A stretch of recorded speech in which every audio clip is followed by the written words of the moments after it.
O número de refugiados e pedidos de refúgio no Brasil tem crescido e, de acordo com os últimos dados, houve um aumento de quase 10% em apenas um ano. O país deve fortalecer as políticas públicas de abrigo e emprego para atender melhor as necessidades dessas pessoas.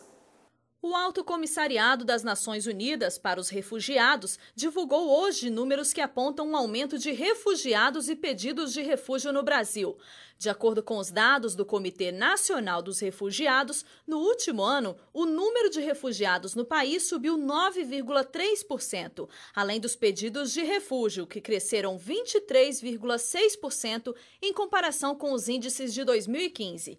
Enquanto em 2015, 8.863 estrangeiros encontraram refúgio em terras brasileiras, em 2016 o país somou 9.689 refugiados.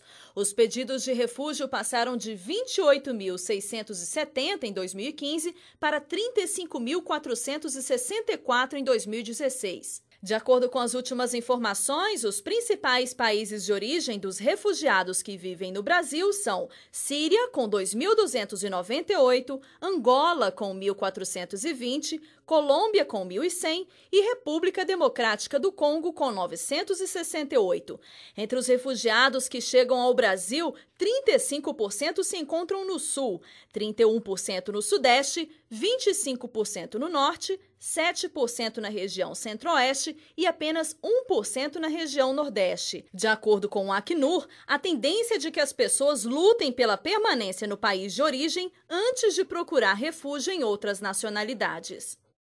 A semana começou cheia de oportunidades de emprego aqui no Vale do Paraíba e no restante do Brasil. Somente de concursos públicos são mais de 19 mil vagas e as inscrições já estão abertas. Aqui na região, a cidade com mais vagas disponíveis é São José dos Campos.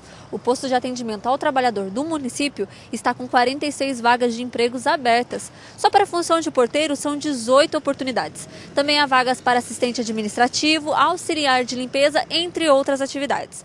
A relação disponível está no site da Prefeitura. Para as pessoas que estão em busca de um estágio, as oportunidades são nas cidades de Pindamonhangaba, onde as vagas são para estudantes de administração e ciências da computação, e em São José dos Campos também há uma vaga para estágio em gastronomia. Em todo o Brasil, 102 concursos públicos que oferecem mais de 19 mil vagas estão abertos. As oportunidades são para todos os níveis de escolaridade e os salários variam de R$ 937 a mais de R$ 24 mil. Todos os concursos já estão com editais publicados na internet e com inscrições abertas. Segue o repórter setorial. Gisele Ferri volta com outras notícias no plantão da redação.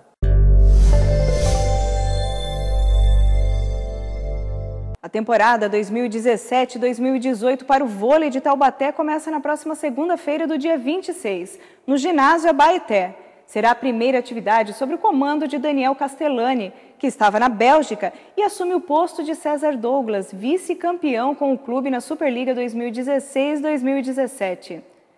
As unidades do PAT, Posto de Atendimento ao Trabalhador, na região do Vale do Paraíba, estão oferecendo 199 vagas de emprego em 74 áreas diferentes.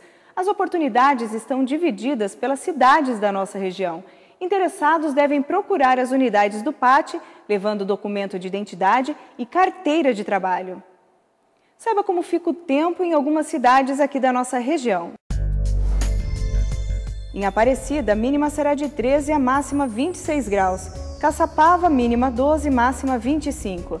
Ilhabela, mínima 16, máxima 20. Em Campos do Jordão, a mínima será de 7 e a máxima 17 graus. Vamos à última parte da entrevista de hoje.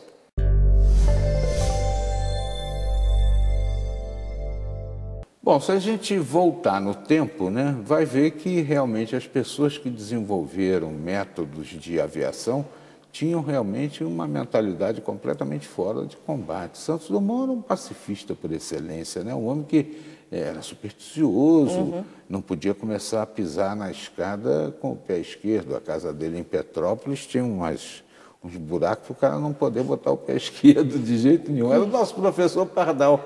E o professor Pardal do Brasil não ia querer um instrumento de guerra. Acho que ele morreu até meio desgostoso com essa história. Mas agora parece que uma próxima guerra não vai ter voo tripulado. Vai ser um negócio mais sério, Cláudia. Ana Cláudia, né? Por isso a importância do direito, estudar, aplicar as regras do direito internacional, principalmente do direito internacional humanitário, nessa parte de aviação. Porque até agora, as regras, porque para usar a aeronave precisa de regra, preciso cumprir as regras do direito, eu preciso obedecer. E o interessante é o fato de ensinar essas regras para quem está comandando essas aeronaves, porque eles também têm que obedecer. Não pode, não é irrestrito. Ele tem um limite. Ele não pode sair bombardeando hospitais, ele não pode sair bombardeando escolas, ele não pode sair bombardeando população. Tem que ter um limite para isso. E ninguém falou isso para os caras que soltaram as bombas em Hiroshima e Nagasaki, né? Até falaram. Mas como tem aquele ditado, né, que no amor na guerra não tem limites, então... É uma loucura isso, porque vai dizer para o Donald Trump que ele não pode, né, estabelecer essas questões. Aí entra um outro fator bem interessante, porque a guerra agora é uma guerra irregular. É uma guerra voltada para o terrorismo. O 11 de setembro, ele marcou uma nova forma de pensar. Forma de pensar a guerra, forma de pensar o direito. Quem podia conceber que da cabeça de um ser humano, né, que devia ser iluminada por Deus, o cara projetasse 2 aviões sobre as Torres Gêmeas em Nova York, produzindo aquele volume enorme de mortes, né? Sim. E os americanos obstinados reconstruíram as torres para mostrar que realmente não estão intimidados pelo terror. Sim. Ô, Cláudia, um outro detalhe bem interessante para a gente discutir nessa questão é o modo estranho de pensar guerra e paz com o uso das aeronaves. Como é que a gente pode conjugar isso? Será que a gente vai poder um dia, também nessa questão, recorrer aí a situações proféticas como o lobo e o cordeiro ainda vão caminhar juntos? Infelizmente, eu acho que não. Eu acho que a tendência não é essa. Por mais que eu goste do pacifismo, por mais que eu goste, eu acredito que tem que se pensar na guerra como uma forma que sempre aconteceu e que sempre vai acontecer. E por isso tem que ser estudada e tem que ser preparada. E a guerra e a paz, o que está acontecendo muito são essas operações de paz, que elas adquiriram uma proporção de guerra. Eu brinco com os meus alunos quando eu falo de Síria, fala da guerra da Síria. Na realidade, não tem guerra na Síria, é uma operação de paz. No Afeganistão, é uma operação de paz. Na Somália, foi uma operação de paz. Mas uma operação de paz diferente, porque se pensa, quando se fala em operação de paz, pensa só naquela forma de, tudo bonito, lindo, mas não é isso. Existem vários tipos de operação de paz, inclusive a de imposição de paz, que ele é muito semelhante à guerra. E um outro problema, por mais que se tenha regras para guerra, para as relações, para situações de guerra, eu não tenho para situações de operação de paz. Então, isso é necessário pensar, necessário estruturar, e é uma coisa recente. Meu saudoso amigo, general Pitaluga, herói da Segunda Guerra Mundial, disse que o Brasil tardou a preparar para a guerra. E quase que a coisa complica lá na tomada de Monte Castelo, né? Tivemos aí 2 subidas bastante arriscadas, né? Com perdas humanas muito significativas. Tem que preparar para a guerra para poder ter a paz. Parece um negócio, né, contraditório, mas é real. Sim, mas é difícil falar nisso para uma população que ela está passando pelo que ela está, numa crise financeira. Se for pensar, vai gastar o dinheiro com saúde, com educação ou com as Forças Armadas, o governo nunca vai dar prioridade para as Forças Armadas, ele não vai pensar nisso. O Brasil ele não tem uma tradição em guerra, então, por conta disso, também gera esse problema de conflito. Até mesmo aqui não se tem pessoas que estudam a estratégia militar no Brasil. O estudo de estratégia militar ele é muito pequeno. Ana Cláudia Filippini está nos falando aí sobre o uso militar das aeronaves, sobre guerra e paz, e também trazendo para nós aqui o conhecimento sobre o livro que ela escreveu, esse solo, né? Vamos mostrar o livro. É o Poder Aéreo nas Operações de Paz. Aí no livro você descreve tudo isso que a gente falou e mais um pouco. Sim. Nesse livro eu estabeleço a relação entre o uso da aviação nas operações de paz, todas as formas, como que deveria ser o uso voltado para o direito internacional. Bom, é um negócio complicado a gente pedir, por exemplo, à mãe para dizer qual é o filho que ela mais gosta, né? Mas qual é o capítulo que você destacaria da obra como o carro-chefe do seu trabalho?